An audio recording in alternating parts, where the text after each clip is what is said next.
भारतीय राष्ट्रीय काँग्रेस आघाडीचे अधिकृत उमेदवार जिल्हा परिषद गटाचे प्रदीप सुभाष गोणे, त्याचबरोबर सांजा पंचायत समितीच्या अधिकृत उमेदवार आशा राजदीपजी गायकवाड, चिखली पंचायत समितीच्या अधिकृत उमेदवार सुरेश प्रकाश कोळी यांच्या प्रचारार्थ आयोजित केलेल्या या प्रचार सभेला उपस्थित असलेल्या सगळ्याच मान्यवरांची क्षमा मागून आदरणीय व्यासपीठ असा आपल्या सर्वांचा उल्लेख करतो आणि व्यासपीठाच्या समोर उपस्थित असलेले सांजा जिल्हा परिषद गटातील सर्व वडीलधारी मंडळी, तरुण मित्र आणि जिथपर्यंत माझा आवाज जातोय तिथपर्यंत घराघरातून ऐकणाऱ्या माझ्या माता भगिनी, इथं उपस्थित असलेल्या तुझं काय ती एकदा नीट कर की र. सर्व माता व बंधूंनो, बांधवांनो, जिल्हा परिषदची निवडणूक लागली. मला वाटतंय 8 वर्षाच्या प्रतीक्षेच्या नंतर आज ही निवडणूक या ठिकाणी पार पडते. या निवडणुकीला येणाऱ्या 7 तारखेला आपल्याला त्या ठिकाणी मतदान करायचंय. आणि त्याच अनुषंगानं आज आपण ह्या प्रचार सभेचं आयोजन या ठिकाणी केलंय. सगळ्यात पहिल्यांदा मला तुमचं मनापासून आभार आणि ऋण व्यक्त करायचंय की लोकसभेच्या निवडणुकीमध्ये अतिशय प्रतिकूल परिस्थिती असताना साक्षात देशाचे विश्वगुरू या ठिकाणी आलेले असताना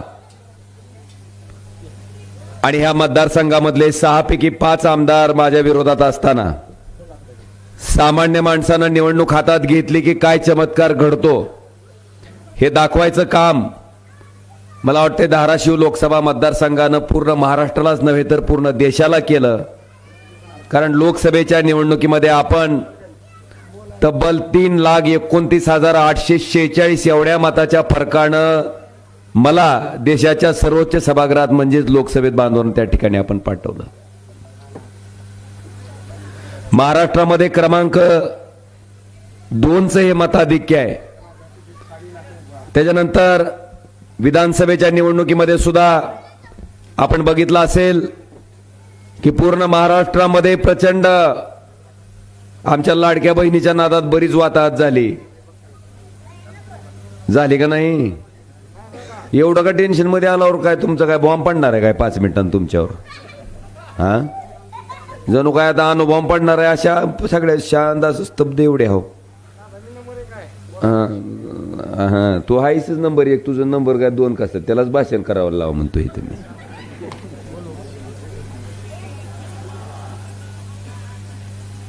विधानसभेच्या निवडणुकीच्या वेळेस सुद्धा आपण सगळ्यांनी आपला धाराशिव लोकसभा मतदारसंघामधला विधानसभेचे मतदारसंघ जर सोडले तर बाहेर महाराष्ट्रात वाताहत झाली. पण बांधवांनो, विधानसभेच्या निवडणुकीत सुद्धा आपण आमदार कैलास पाटलांना त्या ठिकाणी जवळपास 37 ते 38 हजार मताच्या फरकानं त्या ठिकाणी विधानसभेचा सदस्य म्हणून पाठवलं. त्यानंतर नगरपालिकेच्या निवडणुका मध्यंतरी पार पडल्या. नगरपालिकेच्या निवडणुकीमध्ये आम्हाला अपेक्षित असलेलं यश त्या ठिकाणी मिळालं नाही. शिवसेना उद्धव बाळासाहेब ठाकरे पक्ष असेल, राष्ट्रवादी शरदचंद्रजी पवार पक्ष असेल, हे दोन्ही पक्ष वेगवेगळे लढले आणि दोन्ही पक्षाच्या वेगवेगळ्या लढण्याचा परिणाम असा झाला की मताची विभागणी झाली आणि त्या ठिकाणी आम्हाला नगराध्यक्ष पदासाठी पराभव स्वीकारावा लागला. पण बांधवांनो, मग हेही मला अधोरेखित करायचंय की आमच्या दोन्ही पक्षाच्या मताची बेरीज जर केली, जर एकत्र आपण ती निवडणूक लढवली असती तर आपला नगराध्यक्ष पदाचा उमेदवार तब्बल 15 ते 16 हजार इतक्या मताच्या फरकानं निवडून आला असता. पण असो, त्या निवडणुकीच्या अनुषंगाने आपल्याला अपेक्षित यश त्या ठिकाणी मिळू शकलं नाही. आता त्याच्यानंतर जिल्हा परिषदच्या निवडणुका होत आहेत. जिल्हा परिषदच्या निवडणुकीला सामोरं जात असताना मला काय फार लांबलचक भाषण करायची आवश्यकता मला वाटत नाही. मला काय 2-3 गोष्टी तुमच्या सगळ्याच्या समोर त्या ठिकाणी ठेवायच्यात आणि त्याच्या आधारेच आपण निर्णय घ्यावा अशी माझी त्याच्या पाठीमागची भूमिका आहे. बांधवांनो, पहिला विषय असा आहे,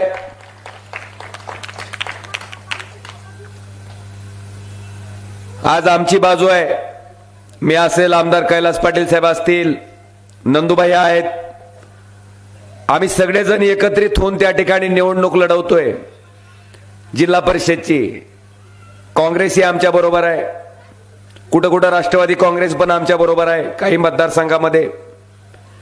आमची भूमिका काय, जिल्हा परिषदच्या अध्यक्षपदावर त्या ठिकाणी ह्या धाराशिव जिल्ह्यातील सर्वसामान्य महिला, ज्या महिलेला सर्वसामान्य प्रश्नाची जाण आहे, सर्वसामान्य माणसाच्या व्यथाची, अडचणाची आणि त्याच्याबद्दल त्यांच्या समस्येची ज्यांना जवळून ओळख आहे, अशा सामान्य आमच्या भगिनीला जिल्हा परिषदची सत्ता जर महाविकास आघाडीची आली तर जिल्हा परिषदचा अध्यक्ष म्हणून एक सामान्य महिला त्या ठिकाणी जिल्हा परिषदच्या अध्यक्षपदावर बसेल. आणि पुढची बाजू निवडणूक का लढवायला लागलेत? होय, अर्चनाताई पाटील यांना जिल्हा परिषदच्या अध्यक्षपदाच्या खुर्चीवर बसवायचंय म्हणून ती पुढची लोक निवडणूक लढवायला लागले. ही खरं आहे का खोटं आहे? मग मला तुम्हाला प्रश्न विचारायचा आहे, अख्ख्या जिल्ह्यामध्ये विकासाची अक्कल फक्त डॉक्टर पाटलाच्या घरालाच आहे का? बाकी सगळी बिनाकली आहे ती का बाकीच्याला काय कळतच नाही? जेवढं काय कळतंय ती डॉक्टर पाटलाच्या घरातल्याच माणसाला कळतंय का? तुम्ही माणसाला असं का, खासदारकी लागली, कोण निवडणूक लढतंय? हा, आमदारकी लागली, आता जिल्हा परिषद तरी कार्यकर्त्याला सोडा का तिथं बी तुम्हीच? ही योग्य आहे का हो? खरं तर भारतीय जनता पार्टीचं मला अभिनंदन करायचं होतं. त्याने आदेश काढला की आमदाराच्या, खासदाराच्या घरातलं कुणीही निवडणूक त्या ठिकाणी लढणार नाही. मला आनंद वाटला. तिने सुद्धा सांगितलं की कार्यकर्त्यासाठी साक्षात माऊली माघार घेणार. माऊलीने काही दम काढलाच नाही, पण शेवटी आल्याच तीर मतदारसंघातनं कार्यकर्त्याच्या मुंडक्यावर पाय देऊ. आता हा प्रश्न आपलाय. बांधवानो, इकडे ही बाजू आहे आणि दुसरीकडे आम्ही आहेत. मला वाटतंय आजपर्यंत जिल्हा परिषद आणि पंचायत समितीच्या जेवढ्या निवडणुका झाल्या, अगदी गोदावरीताई केंद्रेपासून आपण त्या ठिकाणी विचार करू, त्या निवडणुकीपासून ते आजपर्यंत माझ्या कुटुंबातल्या एकाही व्यक्तीनं जिल्हा परिषद आणि पंचायत समितीची निवडणूक लढली नाही आणि राणा पाटलाच्या कुटुंबातल्या एकाही व्यक्तीनं निवडणूक लढवायची सोडली नाही. हे खरं आहे का खोटं आहे? आज मला आपल्याला मोठ्या अभिमानानं मी सांगू शकतो, मी घराणेशाहीवर नुसतं भाषण केलं असं नाही बांधवानो. ज्या मतदारसंघात मी आमदार होतो त्या आमदाराचा तुमच्या आशीर्वादानं खासदार झालो. बांधवानो, ती आमदारकीची जागा माझ्या घरातल्या कुठल्याही व्यक्तीनं लढली नाही. आज आपल्या जिल्ह्याचे सुपुत्र, शेतकरी पुत्र कैलासदादा पाटील त्या ठिकाणी 2 वेळेस त्या मतदारसंघातनं आमदार झाले. मला वाटते ह्या पद्धतीचं काम, ह्या पद्धतीचं राजकारण लय पेटलंय गड्या. असं इंजिन सारखं थंडच पडू द्यायचं नाही, चलो द्या. ही वस्तुस्थिती आहे. आज आपण बघितलं असेल, स्वर्गीय विलासरावजी देशमुख साहेबांचं सुद्धा नेतृत्व पडून कुठं आलो? ह्या पंचायत राज मधूनच आलं. ग्रामपंचायतच्या बाबळगावच्या सरपंच पदापासून विलासरावजी देशमुख साहेब महाराष्ट्र राज्याच्या मुख्यमंत्री पदापर्यंत, अगदी केंद्राच्या मंत्रिपदापर्यंत पोहोचले. आणि माझी भूमिका सुद्धा तीच आहे की त्या ठिकाणी सामान्य लोकांचं नेतृत्व या जिल्हा परिषदच्या माध्यमातून पुढे आलं पाहिजे. एकट्या ओमराजेच्या घराची मक्तेदारीसाठी राजकारण नसलं पाहिजे, ते सर्वसमावेशक असलं पाहिजे. ह्या भूमिकेतून आम्ही निवडणूक लढवतोय. आणि पुढची पार्टी माझीच बायको जिल्हा परिषदची अध्यक्ष झाली पाहिजे, ह्या भूमिकेतून निवडणूक लढवतायत. आता तुम्हाला विचारायचंय की तुम्ही नेमके मतदार आहेत का गुलाम आहेत? तुम्ही जर मतदार असाल, तुम्हाला जर स्वाभिमान शिल्लक असेल, तर निर्णय उद्याच्या 7 तारखेला तुम्हाला घ्यायचा आहे. ही पहिली बाजू. दुसरी बाजू, आदरणीय उद्धवजी ठाकरे साहेबांनी माझ्यावर विश्वास दाखवला. बांधवानो, मला एकदा आमदार, दोनदा खासदार त्या ठिकाणी बनण्याची संधी त्यांच्यामुळे मिळाली. 2022ला आमचा पक्ष फुटला. पक्ष फुटल्याच्या नंतर आम्ही जर त्या बाजूला गेला असता, सत्तेच्या बाजूला, तर 100 कोटी रुपये मिळाले असते. तिकडे गेला असता तर कैलासदादाला मंत्रिपद मिळालं असतं. त्या बाजूला गेला असता तर सत्तेत वाटा मिळाला असता. पण बांधवानो, आम्ही ती बाजू अजिबात स्वीकारली नाही. आम्ही पैशापेक्षा, सत्तेपेक्षा तुमच्या मताला महत्व दिलं. तुमच्या मताशी कुठेही बेमानी केली नाही आणि उद्धव ठाकरे यांच्या विश्वासाशी कुठं गद्दारी केली नाही. इमानदारीनं आम्ही आहे तिथंच त्या ठिकाणी ठामपणे उभा टाकलोय. बांधवानो, ही आमची बाजू आहे. ही आमची बाजू आहे. ही आमची बाजू आहे. आणि पुढची बाजू, ज्यांना शरद पवार साहेबांनी 45 वर्ष कायम स्वरूपी ह्यांच्या टकोऱ्यावरचा लाल दिवा हटू दिला नाही, कायम मंत्रिपद दिलं, त्या शरदचंद्रजी पवार साहेबाची सत्ता गेल्याच्या नंतर एका रात्रीत ही बिंडकोळी भारतीय जनता पार्टीच्या वॉशिंग मशीन मध्ये पालती पडली. आणि सांगतेत काय तुम्हाला? विकास करायचा आहे. तुम्ही बघा, भाजपमध्ये जाणार कुठला बी नेता म्हणतोय लय मला विकास करायचा आहे. खरंच विकास करायचा आहे का हो? विकास नाही करायचा. विकास करायचा नाही. खरं कारण काय आहे? हे यार, त्याला शांत करा रे कोणतरी, तिकडे न्या बरं त्याला जरा माग. त्याचं भलतंच इंजिन पेटलेलं दिसायले, त्याच्यावर पाणी वाता जरा. विकास करायचं फक्त तुम्हाला सांगायचंय बांधवानो. खरं कारण काय? 45 वर्ष मंत्रिपदाचा वापर करून जी काळा पैसा जमवलाय, जी संपत्ती जमवली, ती ईडीच्या दाढीपासून वाचवायची म्हणून कमळाबाईकडे जायचंय. तिकडं जाऊन अजून सत्तेतलं कुठलं तरी पद मिळेल ह्याच्यासाठी त्या बाजूने जायचंय. तर निर्णय तुमचा आहे. प्रामाणिकपणे त्या ठिकाणी आपल्या पक्षाशी इमानदारी ठेवून निष्ठेनं काम करणारी आमची बाजू आहे. आणि दुसऱ्या बाजूला जिकडं खोबरं तिकडं चांगलं म्हणणारी संधी साधू वृत्ती आहे. निर्णय उद्याच्या 7 तारखेला तुम्ही निवडायचा आहे. ही दुसरा फरक. तिसरा फरक, कायम आम्हाला सांगितलं जातंय विकासावर बोला, विकासावर बोला. बिलकुल विकासावर बोललंच पाहिजे. पण बांधवानो, मला आपल्याला साधा प्रश्न विचारायचा आहे की राणा पाटील, डॉक्टर पाटील 45 वर्ष या जिल्ह्याचं मंत्री म्हणून तुम्ही नेतृत्व केलं. त्या 45 वर्ष मंत्रिपदाच्या काळाचा उपयोग नेमका जिल्ह्याला काय झाला? तर केंद्र सरकारनं दरिद्री जिल्ह्याची यादी जाहीर केली. त्या दरिद्री जिल्ह्याच्या यादीत अख्ख्या देशात आपला जिल्हा कितवा नंबरला आहे? 3 नंबरला. अख्ख्या देशात दरिद्री जिल्ह्याच्या यादीत, मागासलेल्या जिल्ह्याच्या यादीत आपला जिल्हा 3 नंबरला. आणि जे माणूस ह्या मतदारसंघाचा 45 वर्ष मंत्री होता, ती माणूस श्रीमंत खासदाराच्या यादीत देशात 3ऱ्या नंबरला. मग नेमका त्या 45 वर्ष मंत्रिपदाचा उपयोग पद्मसिंह पाटलाच्या घराला झाला का जिल्ह्याला झाला? ह्या प्रश्नाचं उत्तर तुमच्या मनाला विचारा. मला वाटते मी सांगितलेल्या उदाहरणावरून तुमच्या लक्षात येईल की नेमका फायदा कुणाला झालाय. त्याच्या विरुद्ध आम्हाला 2.5 वर्ष आम्ही मंत्री नव्हतो. मी आमदार कैलास पाटील, आम्ही दोघंही कधी मंत्री नव्हतो. पण उद्धवजी ठाकरे साहेब 2.5 वर्ष मुख्यमंत्री होते. त्या 2.5 वर्षाच्या मुख्यमंत्री पदाच्या काळात 1.5 वर्ष आपलं कोरोनामध्ये गेलं. होता का नाही का इसरलाव कोरोना? आणि 1 वर्ष आम्हाला काम करता आलं. 1 वर्ष. त्या 1 वर्षात आपल्या जिल्ह्याचं शासकीय वैद्यकीय महाविद्यालय आपण धाराशिवला मंजूर करून घेतलं आणि बांधवानो ते चालू सुद्धा झालं.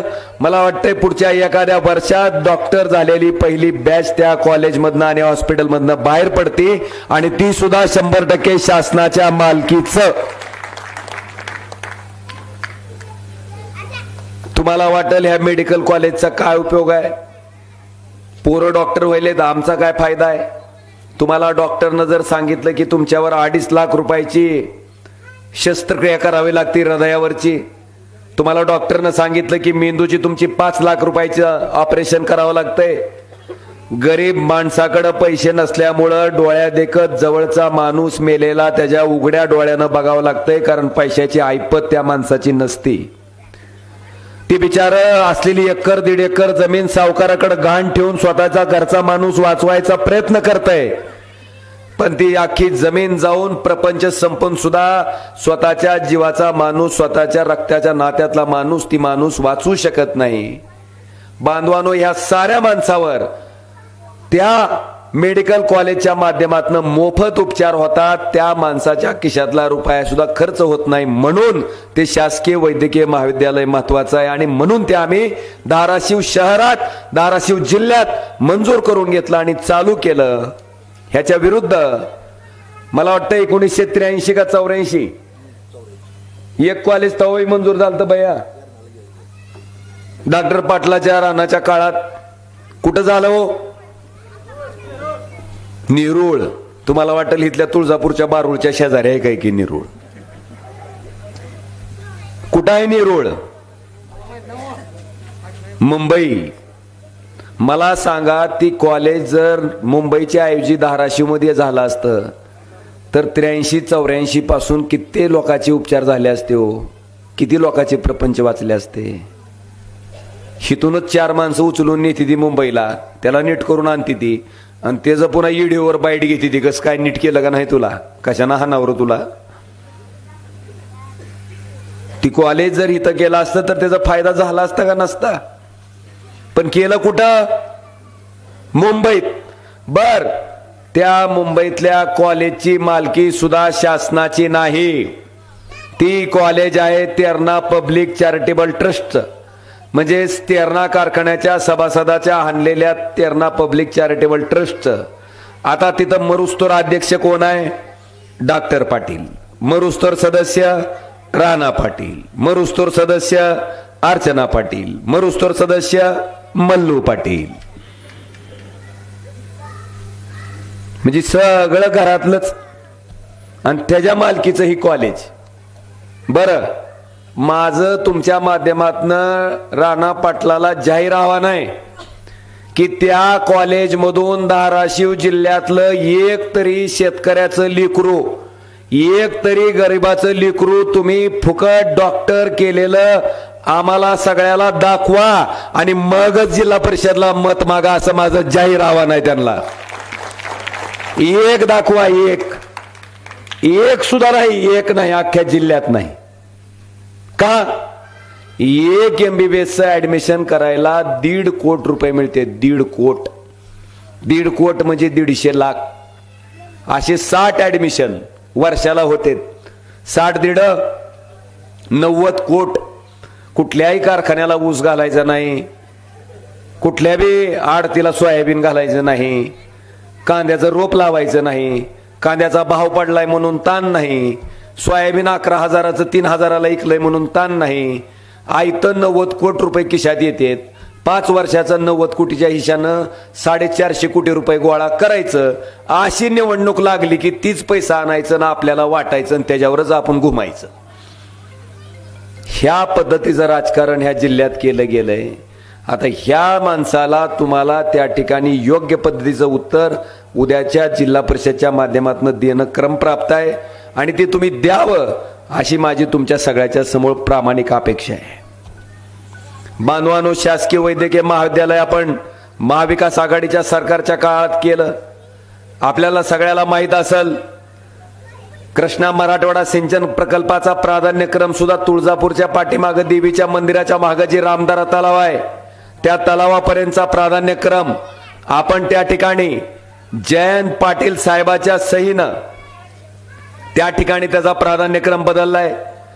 माझं चॅलेंज आहे की तुम्ही ती फाईल जर काढली, दमान दमान दमान तरी जर सज आहे,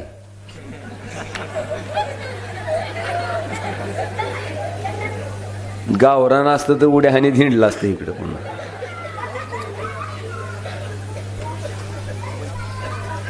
कृष्णा मराठवाडा सिंचन प्रकल्पाचा सुद्धा जो प्राधान्यक्रम त्या ठिकाणी बदलला गेला, तो सुद्धा जयंत पाटील साहेब जलसंपदा मंत्री असताना आणि मुख्यमंत्री उद्धव ठाकरे साहेब असताना मी आणि कैलासदादांनी पाठपुरावा करून ह्याचा प्राधान्यक्रम बदलला. हा बांधवांनो दुसरा विषय. तिसरा, आपल्या सगळ्याला माहिती आहे रेल्वे कुणाकडे असते हो खातं? ते राणा पाटलाला सांगा हो. रेल्वे केंद्राकडे असते का माहिती आहे का तुम्हाला? तरी त्याला सांगा हो. का 2014ला मोदी साहेबांनी घोषणा केली सोलापूर तुळजापूर धाराशिव रेल्वे मार्गाची. हिथूनच जाते की सोलापूर तुळजापूर धाराशिव, तीच मागून 14 पासून 19 पस्तोर एक दगड तरी रचला का हो? 19ला मी खासदार झालो. माझे तारांकित प्रश्न लोकसभेतले रेकॉर्डवर आहेत. माझे लोकसभेतले भाषण रेकॉर्डवर आहेत.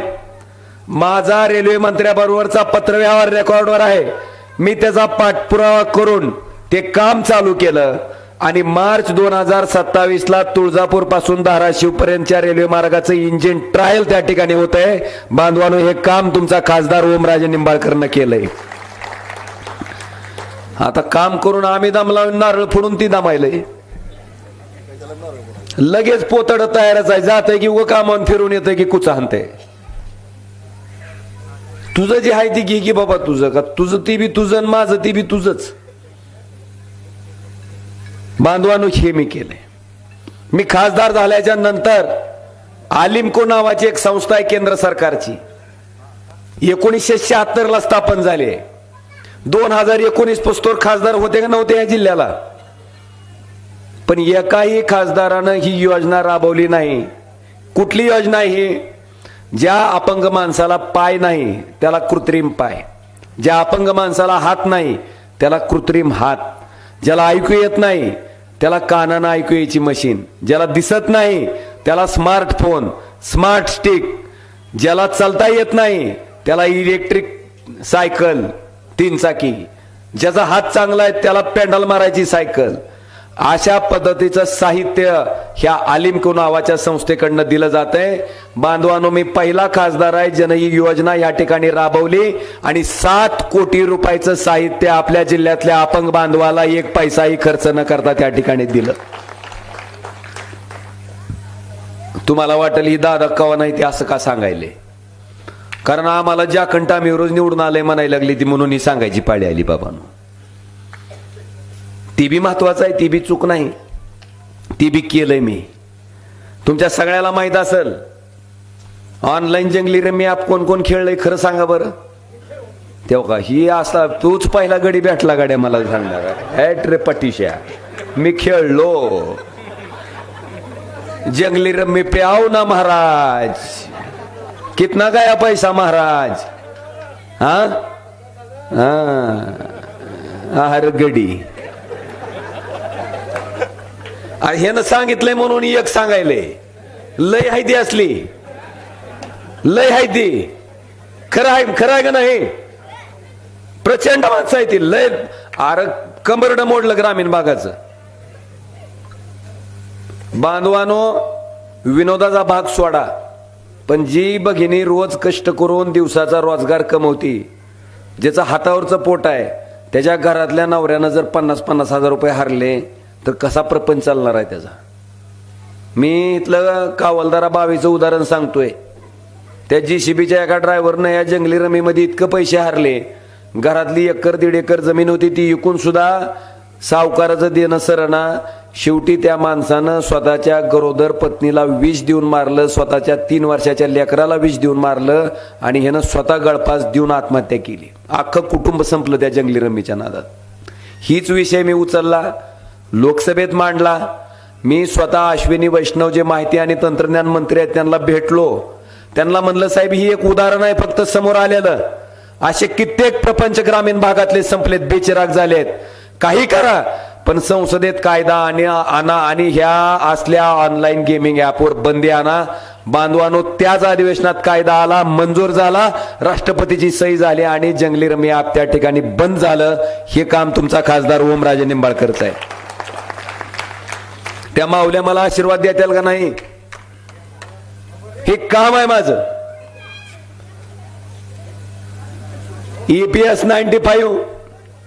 EPS 95 पेन्शनचा विषय असेल तो मी लोकसभेत मांडलाय.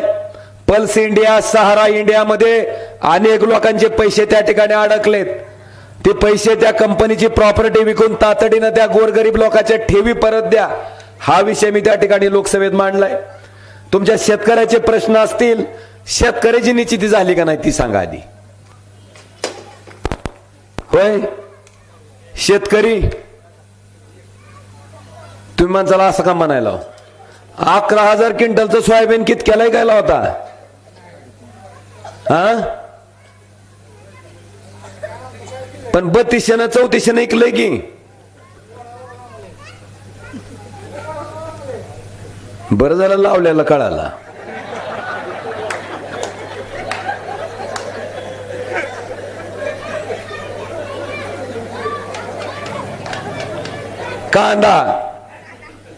कांदा हे बारकी सुद्धा कांदा म्हणली का? तू लावला का रे? 50,000 रुपये खर्च आहे. 50,000 रुपये, 50,000 रुपये खर्च आहे. 1 एकर कांदा मार्केटला न्यायचा. काय भाव आहे हो? कसा काटा निघालाय? नेमकं निश्चिती केव्हा होणार आहे तुमची? 10-26 पोत कितक्याला होतं, कितक्याला झालंय? 1840 DAP कितक्याला होतं, कितक्याला झालंय? नेमकं केव्हा होणार आहे सांगा तरी. अजून और बाई और बहिणो, ही विषय मी लोकसभेत बोललो का नाही? मला वाटतंय शेतकऱ्याचा तर एकही प्रश्न मी मांडायचा ठेवला नाही. बांधवानो, ह्या पद्धतीनं तुमचा खासदार म्हणून मी त्या ठिकाणी काम करतोय. एवढंच नाही, आपल्या सगळ्याला मला सांगायचंय, लाईटीची अडचण फार मोठी आहे आपल्या जिल्ह्यातली. आपल्या गावात, प्रत्येक गावात लाईटची अडचण आहे. हीच लक्षात घेऊन, अरे आता मिटली रे, थांब रे बापू थांब. आपण नाही, त्याचं बरोबर आहे, काही कामं चालू आहेत, काही प्रगतीपथावर आहेत. पण RDSS नावाची योजना आहे केंद्र सरकारची, त्याचा अध्यक्ष खासदार असतो. मी त्या ठिकाणी या RDSSचा अध्यक्ष असताना आपल्या धाराशिव जिल्ह्यातले पळसप, ताकविकी, खानापूर, दारफळ, भडाचीवाडी, वरुडा चौक जवळपास 6 नवीन सबस्टेशन आपण आपल्या जिल्ह्यात त्या ठिकाणी या योजनेतनं मंजूर करून घेतले. एवढंच नाही, ऍडिशनल पॉवर ट्रान्सफॉर्मर जुन्या सबस्टेशनचे रुईबर, तडवळा, टाकळी बेंबळी आणि काकडे प्लॉट ह्या 4 ठिकाणी ऍडिशनल पॉवर ट्रान्सफॉर्मर आपण त्या ठिकाणी सँक्शन करून घेतले. बऱ्याच ठिकाणी फिडर सेपरेशनची कामं चालू आहेत, बऱ्याच ठिकाणी लॉस रिडक्शनची कामं चालू आहेत. काही प्रगतीपथावर आहेत, काही पूर्ण झालेत. पण पुढच्या 6 महिन्यात ते वर्षात ही सगळी कामं पूर्ण झाल्याच्या नंतर लाईटच्या बाबतीत आपल्या जिल्ह्यात, आपल्या शहरात, आपल्या गावात कसलीही अडचण येणार नाही. हे काम तुमचा खासदार ओमराजे निंबाळकरनं त्या ठिकाणी केलंय. एवढंच नाही, आपल्या सगळ्याला मला सांगायचंय की कैलास दादा असतील, मी आसन त्या ठिकाणी सांजा गटातले आता मी कामं वाचून दाखवतोय. ग्रामपंचायत मालकीची मिळकत क्रमांक 838 मध्ये सभागृह बांधणं, त्याच्यासाठी 10 लाख रुपये दिलेले आहेत. 2021 मध्ये ग्रामपंचायत मालकीच्या मिळकत क्रमांक 838 मध्ये सभामंडप दुरुस्त करणं, त्याच्यासाठी 3 लाख रुपये दिलेले आहेत. त्याचबरोबर ग्रामपंचायत मालकीची मिळकत क्रमांक 1809 मध्ये सार्वजनिक सभागृह दुरुस्ती करणं, 7 लाख रुपये दिलेले आहेत. त्याचबरोबर मिळकत क्रमांक 1066 मधील ग्रामपंचायत मालकीची जागा मिळकत क्रमांक 2280 मध्ये सामाजिक सभागृह बांधणं, 10 लाख रुपये दिलेत 23-24 मध्ये. त्याचबरोबर सर्वे नंबर 256/22 मधील ग्रामपंचायत मालकीचा मिळकत क्रमांक 1338/18 खुल्या जागेत सार्वजनिक सभामंडप बांधकाम करणं, तिथं 10 लाख रुपये दिलेत 23-24 मध्ये. मौजे सांजा धाराशिव येथील ग्रामपंचायत मालकीच्या मिळकत क्रमांक 366 मध्ये खुल्या जागेत सार्वजनिक सभागृह बांधणं, 10 लाख रुपये दिले 23-24 मध्ये. जनसुविधेच्या अंतर्गत गावांतर्गत रस्त्यासाठी 5 लाख रुपये दिले 20-21 मध्ये. त्याचबरोबर धनगर वस्तीमध्ये रस्ता करणं, 4 लाख रुपये दिले 20-21 मध्ये. संत गोरबा काका नगर मधील वडार वस्तीमध्ये सिमेंट रस्ता करणं, 2023-24 मध्ये 2 लाख रुपये दिलेत. शंकर सूर्यवंशी ते अंगणवाडी रस्ता 3 लाख रुपये. 19-20 मध्ये दिलीप पाटील ते जीवन शिंदे 3 लाख रुपये. जिल्हा परिषद शाळा दुरुस्ती करण्यासाठी आणि खोली बांधकामासाठी 2023-24 मध्ये 12,70,000 रुपये. त्याचबरोबर जिल्हा परिषद प्राथमिक शाळा शौचालय बांधकाम करणं 23-24 मध्ये 5 लाख रुपये. त्याचबरोबर जोगळाई देवी मंदिर परिसर विकास करणं 10 लाख रुपये. त्याचबरोबर या ठिकाणी ऍडिशनल पॉवर ट्रान्सफॉर्मर जवळपास 8 ऍडिशनल पॉवर ट्रान्सफॉर्मर, त्याच्यामध्ये जोगेश्वरी डीटीसी, त्याचबरोबर Meera DTC, Mane DP, Bamanpatti DP, Chapane DP, Laxman Vasti DP, त्याचबरोबर जुना पाणी पुरवठ्याचा 100चा डीपी, पुन्हा चिंचवाल डीपी. ही जवळपास ही ट्रान्सफॉर्मरचे नवीन कामं आपण आपल्या माध्यमातून झालेत. दादा माने यांचे घर ते उपळाशिव 24 लाख रुपये 22-23 मध्ये दिलेत. लिमराज पवार ते इसा कुटे यांचे शेत 24 लाख रुपये 22-23 मध्ये दिलंय. त्याचबरोबर कुशल घटकांतर्गत पेवर ब्लॉक आणि सिमेंट रस्ते, गावांतर्गत पेवर ब्लॉक बसवणे 5 लाख रुपये 21-22 मध्ये. आरोग्य उपकेंद्र इमारत दुरुस्ती 7 लाख रुपये 23-24 मध्ये. अनुसूचित जाती आणि नवबद्ध वस्तीचा विकास करणं, आंबेडकर नगर मध्ये सिमेंट रस्ता करणं 10 लाख रुपये 23-24 मध्ये. रमाई नगर मध्ये सिमेंट रस्ता करणं 10 लाख रुपये 23-24 मध्ये. सिद्धार्थ नगर मध्ये पेवर ब्लॉक व नाली करणं 5 लाख रुपये 23-24 मध्ये. असा जवळपास 2,542,587 रुपयाचा निधी फक्त सांजा जिल्हा परिषद गटामध्ये त्या ठिकाणी ह्या आपल्या गावामध्ये दिलाय. अजून पुढचा आहे, थांब की ग्राम सांगतो बाप्पा. ग्रामपंचायत पुन्हा मिळकत क्रमांक 838 मध्ये समामंडप 10 लाख रुपये 20-21. ग्रामपंचायत मिळकत नंबर 838 मध्ये सार्वजनिक सभामंडप 3 लाख रुपये 21-22. त्याचबरोबर मिळकत क्रमांक 1819 मध्ये सार्वजनिक सभागृह दुरुस्ती करणं 7 लाख. बांधवानो, ही जे केलंय हे मी का सांगितलंय, का तर केलंय म्हणून, पण आम्हाला हिनवणारी हिनवायला लागली ती. आता मला सांगा, आताची मगाशी एक जण गाय घेऊन गेलं 2, त्यांच्याकडे मी माझा नंबर आहे, त्याची गाय आजारी पडले की मला फोन लावतो डायरेक्ट. डॉक्टरीना गेले ना औषध दिना गेले, मी लावतो डॉक्टरला फोन, हे जा बाबा तेवढी तपास गाय. 80-90 हजाराची गाय आहे की तिची, नाही बी म्हणलं तरी. आता ही गाय म्हणते ती ही काम काय खासदाराचं आहे का? आणि खासदारकीची निवडणूक लागल्यावर त्या गुराख्याचं मतदान खासदाराला लागत नाही का? म्हणजे मतदान लागतंय आणि काम करू वाटत नाही का? आता ज्या कंट आम्ही दिली ड्रायव्हरचं मतदान लागत नाही का? लागतंय का नाही? अरे आम्हाला तुमच्यासारखं 10 कारखाने 20 संस्था बघायच्या नाहीत. आमचा 24 तास मधला 24 तास वेळ तुमच्यासाठी आम्ही देत आहोत लोकांसाठी. तुम्ही द्या ना, आम्ही 24 तास दिले, तुम्ही 48 तास द्या. तुम्हाला स्वतःला देणं होत नाही, 10-50 PA बसून द्या ना, करा की. पण आम्हाला कृपा करून हिणू नका. मला जी ज्या टामीचा खासदार म्हणतात ना त्याला सांगा की मल्लू पाटलाच्या मम्मीला ह्याच ज्या कंटामीनं 3,29,846 मतानं पाडले म्हणावं, ही सांगा त्यांना. हा, आणि मी करीत राहणार आहे, कुणाच्या बापाला भ्यायचं काय कारण नाही. करणार मी, अजून त्याच पद्धतीनं करणार आहे. कुठे एका नगरपालिकेत दिवा लागला बोलतोच इमान हवेत गेलंय. लागलं म्हणायला म्हणले जिल्हा परिषदची सत्ता आणा, माझं नाव बदलून टाकतो. आता पोराचं नाव बदलायची काय तरतूद आहे ना? पोरगी समजा लग्न होऊन गेली, सासरची माणसं तर नाव बदलती ती, ह्याला कुठंतरी मग घर जावं म्हणून द्यावं लागल. उद्या आल्यावर कसं करायचं पुन्हा? होय महादेवराव, करायचं कसं? भलतंच इमान हवेत गेलं, त्याला सांगावं. अरे 2014ला डॉक्टर पाटील तुझा आजा 2.5 लाख मतानं पडलंय, तुझा पप्पा 2019ला 1,29,000 मतानं पडलंय, आणि मम्मीनं तर दोघाचं रेकॉर्ड मोडलंय 3,29,000. तो कुठलं नगरपालिकेची दिवाबत्ती लावतो रे म्हणाव. हा, खासदारकीला 3-3दा पडायचं आणि ग्रामपंचायतला निवडून आलं म्हणून आरडायचं ग्रामपंचायत आली आता ह्याचा जोर आला एवढा. तुम्ही ठरवा आता. आणि बांधवानो, आम्ही काम करणारी माणसं आहे. इमा स्पेशलिस्ट कुठं गेलो, पण जामून स्पेशलिस्ट होतं, इमा स्पेशलिस्ट कुठं गेलं, कसा काटा निघालाय, मिळाला का इमा? का मिळाला नाही विचारलं का? कोरोना आला, गडी ऑनलाईन, आम्ही गावागावानी मुरुमुरू बेजार.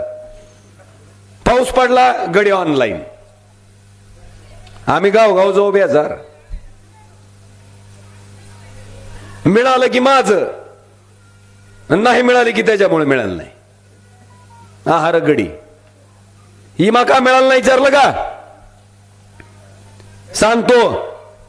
ह्या राज्य सरकारनं विमा कंपनी बरोबर ज्या अटीमुळे आपल्याला विमा मिळत होता, ती ट्रिगर ती 8 होती.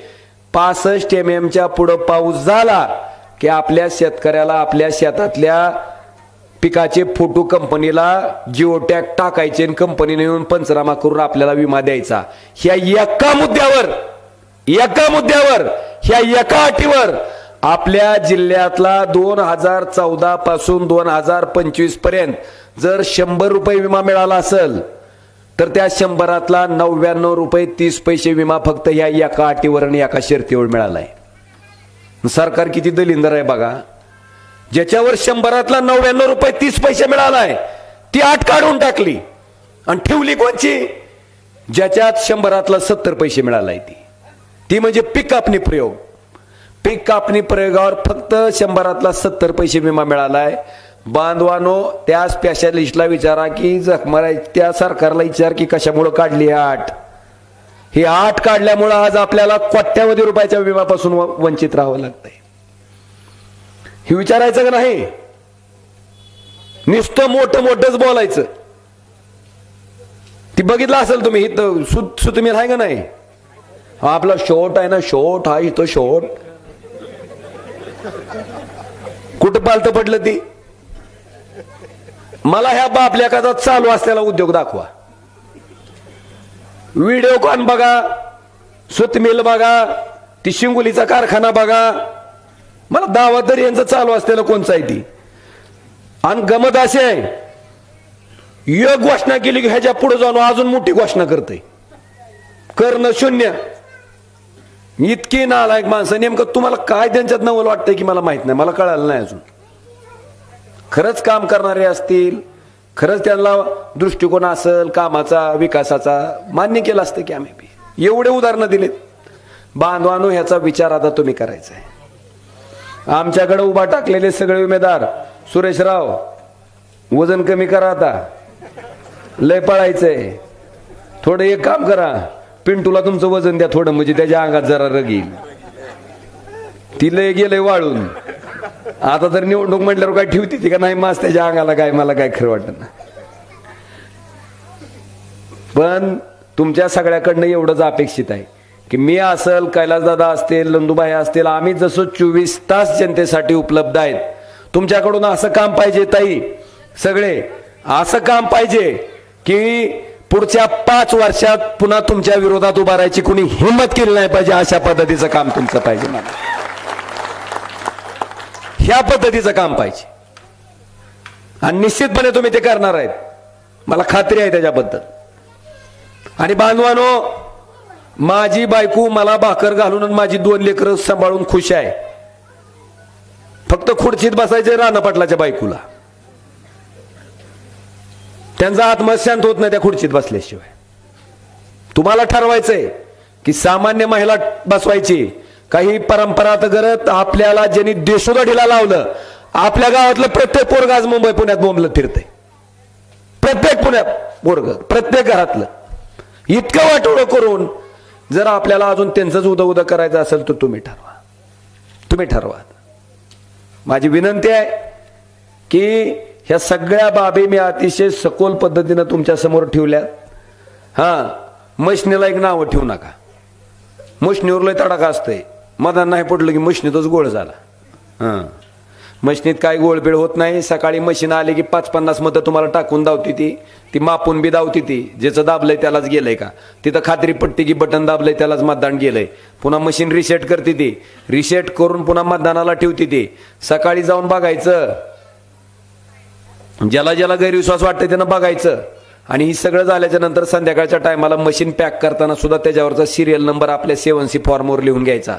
म्हणजे तीच मशीन मतमोजणीला आली का नाही ही खात्री करायची. एवढ्या 3 गोष्टी जर बघितल्या तर मशीनीत कुणाचा बाप गोळ घालू शकत नाही बांधवानो. एवढ्या 3 गोष्टी आपल्याला बघणं गरजेचं आहे. आणि मतदान शांततेत करायचं. शांततेत. नाहीतर काय होतंय, माझ्यासारखं सुद्धा माणूस मशिनीच्या पुढे गेले की गांगारतय. त्याला जर गडबड केली केंद्राध्यक्षानं, वरचं एक दाब आणि खालचं एक दाब, वरच्या कडेला एक कुचा देऊन येतं आणि खालच्या नोटावर एक कुचा देऊन येतं की नेट बाहेर. आज करू नका. शांततेत जावा. बघा जिल्हा परिषदच्या उमेदवाराचं नाव वाचा, ज्याला लिहिता वाचता येते ते. मशाल चिन्ह दिसतंय का बघा. त्याच्या पुढचं बटन दाबा. त्याची चिठ्ठी पडली का बघा. पुन्हा पंचायत समितीचं खालचं नाव वाचा. त्याच्या पुढचं मशालीचं चिन्ह बघा. त्याच्या पुढचं बटन दाबा आणि चिठ्ठी येते का बघा. उजेड चांगला नसेल तर केंद्राध्यक्षाला बोलवायचं. उजेड नाही म्हणायचं, मला चिन्ह दिसणं गेलंय म्हणायचं, ओळखू नाही म्हणायचं. पण गडबडीत मतदान करायचं नाही. कारण आमचे अनेक उमेदवार 7 मतानं 4 मतानं 2 मतानं आमचे पडले त्या नगरपालिकेला. हे असंच नोटावर कुचा देऊन आली ती आंधळी. त्यामुळे एक मत महत्वाचं आहे. ह्या पद्धतीनं प्रत्येकाने त्या ठिकाणी मतदान करावं. आणि सगळ्यात शेवटचं, ओमराजे निंबाळकर तुमचा खासदार आहे म्हणल्यावर तुम्हाला चांगल्या नजरेनं बघतेत का दलिंदर नजरेनं बघतेत जिल्ह्याच्या बाहेर? तुम्हाला समाधान आहे ना? मला वाटतंय आम्ही केलेल्या कामाचं बी आम्हाला समाधान आहे. आम्ही प्रामाणिकपणे तुमच्यासाठी उपलब्ध आहेत. 24 तास तुमच्यासाठी उपलब्ध आहेत. आणि म्हणून कोरोना असू द्या आम्ही फील्डवर राहतो. अतिवृष्टी झाली आम्ही फील्डवर राहतो. आम्ही नुसतं फेसबुकलाही करून नाही आलो, काम केलंय आणि राबतोय. आणि म्हणून माझी आपल्या सगळ्याला विनंती आहे की आपले 3 उमेदवार, पिंटू भाई उठा जरा, थोडं वजन कमी करा. जिल्हा परिषदचे उमेदवार आहेत आपले पिंटू गोने, चिन्ह का आहे. पुन्हा पंचायत समितीचे उमेदवार आपले सुरेश कोळी, चिन्ह का आहे. पुन्हा आपल्या ताई आशा राजदीप गायकवाड यांचं चिन्ह काय. ह्या सांजा पंचायत समितीला आहेत. सुरेश कोळी चिखली पंचायत समितीला आहेत. आणि प्रदीपजी गोने ही जिल्हा परिषदला आहेत. दाबचाल का मशाल सगळ्याचे.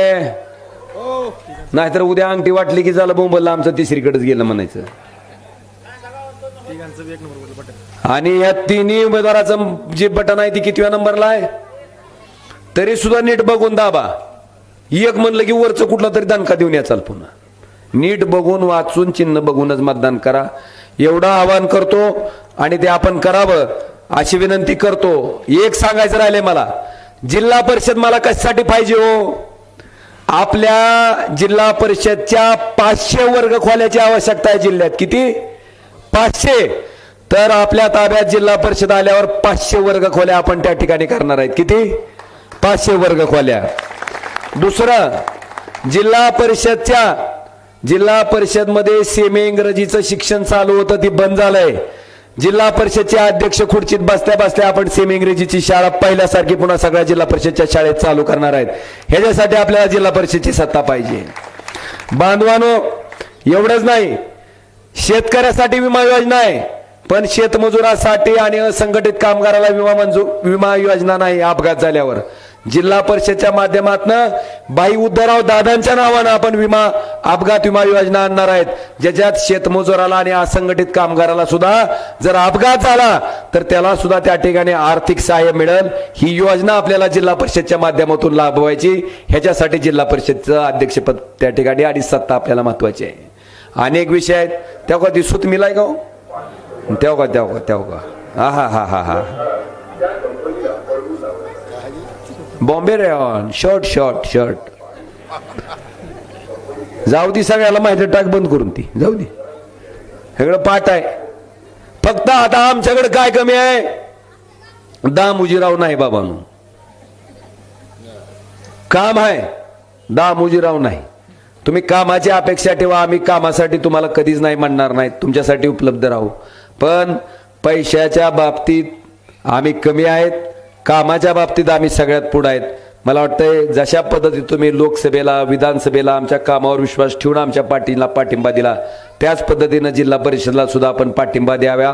तिन्ही मशालीची बटणं दाबावी आणि तिन्ही उमेदवारांना प्रचंड बहुमतानं विजय करा असं जाहीर आवाहन करतो आणि आपल्या सगळ्यांची रजा घेतो. धन्यवाद. जय हिंद, जय महाराष्ट्र.